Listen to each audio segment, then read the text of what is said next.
உண்மையின் வாழ்வு முடிவதை அன்று இதயத்தினாலே உணர்ந்தார். தம்முடல் குளித்து கஃனுடை தரித்து கணவரின் மார்பில் சரிந்தார். கண்ணீர் முத்துக்கள் கன்னத்தில் உருள கணவரை கனிவுடன் பார்த்தாரே.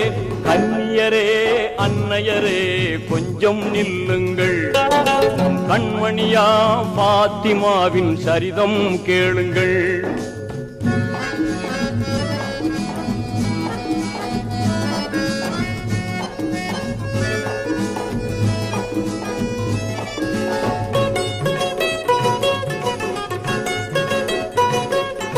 வல்லோ நல்கிய அர்ஷின் புலியே விடை கொடுத்து அனுப்புங்கள் என்றார். பிள்ளை செல்வங்கள் ஹசன் ஹுசைனை பிடித்தவர் கையில் கொடுத்தார். அல்ஹம்துலில்லாஹ் என்றே கூறி அகிலத்தின் வாழ்வை முடித்தாரே, அகிலத்தின் வாழ்வை முடித்தாரே.